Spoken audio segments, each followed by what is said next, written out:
ప్రస్తుతం దేశవ్యాప్తంగా పలు రాష్ట్రాలు ఎన్నికల మోడ్లోకి వెళ్లిపోయాయి. అభ్యర్థులపై ఎంపిక కసరత్తులు, గెలుపు వ్యూహాలపై చర్చలు, సభలు, సమావేశాలతో హోరెత్తిస్తున్నాయి.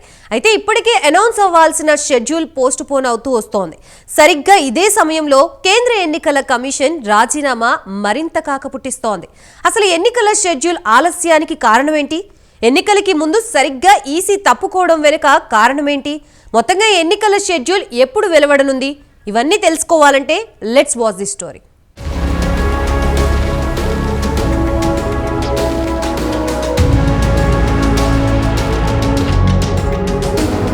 సార్వత్రిక ఎన్నికలకు సమయం దగ్గర పడుతోంది. దేశంలోని ప్రధాన పార్టీలు ఇప్పటికే ఎన్నికల ప్రచారాన్ని ప్రారంభించాయి. అటు ఎన్నికల సంఘం కూడా ముమ్మర కసరత్తు చేస్తోంది. తాజా సమాచారం ప్రకారం ఈ నెల 15న నోటిఫికేషన్కి అవకాశం ఉందని తెలుస్తోంది. లోక్సభ, 4 రాష్ట్రాల అసెంబ్లీ ఎన్నికలకు ఈసీ నోటిఫికేషన్ విడుదల చేయనుంది. 7 విడతల్లో లోక్సభ ఎన్నికలు జరిగే అవకాశం ఉందని సమాచారం. లోక్సభతో పాటు ఆంధ్రప్రదేశ్, అరుణాచల్ ప్రదేశ్, ఒడిశా, సిక్కిం రాష్ట్రాల్లో అసెంబ్లీ ఎన్నికలు జరగనున్నాయి. ఎన్నికల సంఘం కసరత్తు చివరి దశకు చేరిన నేపథ్యంలో పోలింగ్ తేదీలపై ఉత్కంఠ నెలకొంది.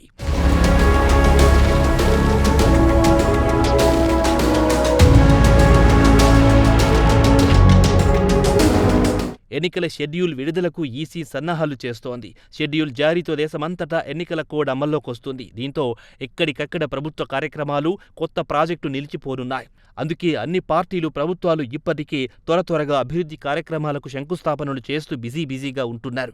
మరోవైపు మోదీ సైతం ఆయా రాష్ట్రాల్లో విస్తృతంగా పర్యటిస్తూ బహిరంగ సభలు, ర్యాలీలు, అభివృద్ధి పనులకు శ్రీకారం చుడుతున్నారు. మరోవైపు దేశవ్యాప్తంగా లోక్సభ ఎన్నికల షెడ్యూల్ కోసం రాజకీయ పార్టీలు, నేతలు, సాధారణ ఓటర్లు ఎదురు చూస్తున్న నేపథ్యంలో కేంద్ర ఎన్నికల సంఘంలో కమిషనర్ అరుణ్ గోయల్ రాజీనామా చిచ్చురేపుతోంది.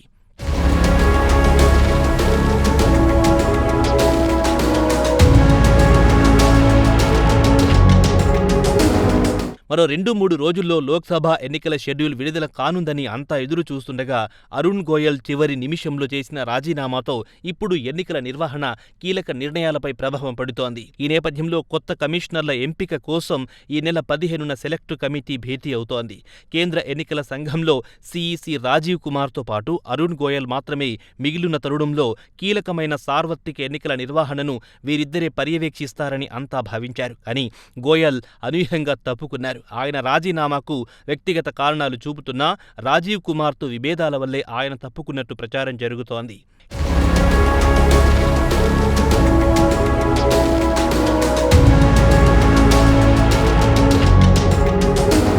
కేంద్ర ఎన్నికల సంఘంలో ఇప్పటికే ఒక ఖాళీ ఉండగా ఇప్పుడు అరుణ్ గోయల్ రాజీనామాతో మరో ఖాళీ ఏర్పడింది. అంతకుముందు చీఫ్ ఎలక్షన్ కమిషనర్గా రాజీవ్ కుమార్, కమిషనర్లుగా అనూప్ పాండే, అరుణ్ గోయల్ ఉండేవారు.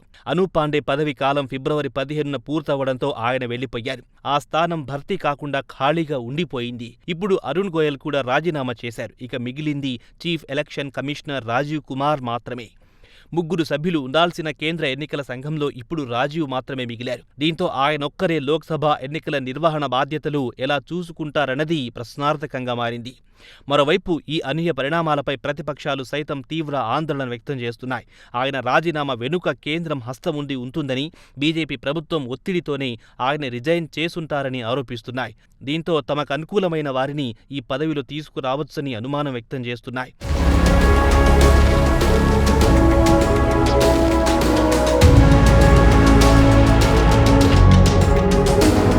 మొత్తంగా ఎన్నికల ముంగిట ఈసీ కమిషనర్ల రాజీనామా ఇప్పుడు కాకరేపుతోంది.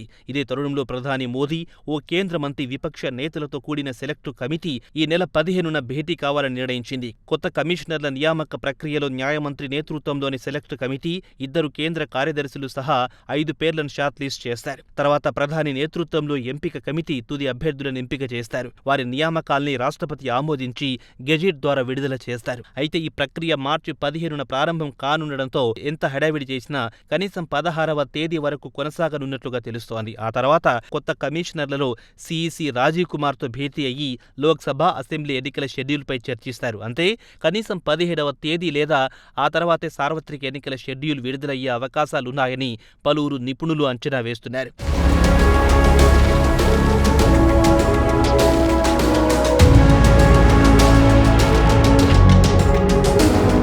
మరోవైపు ఎన్నికల అంచనాల కోసం ఈసీ అధికారులు రాష్ట్రాలు పర్యటిస్తున్నారు. దీని తర్వాత జాతీయ ఎన్నికల షెడ్యూల్ను విడుదల చేయడానికి ఎన్నికల సంఘం సన్నద్ధమవుతుంది. పార్లమెంట్తో పాటు ఆంధ్రప్రదేశ్, అరుణాచల్ ప్రదేశ్, ఒడిశా, సిక్కిం శాసనసభలకు ఎన్నికలు జరగనున్నాయి.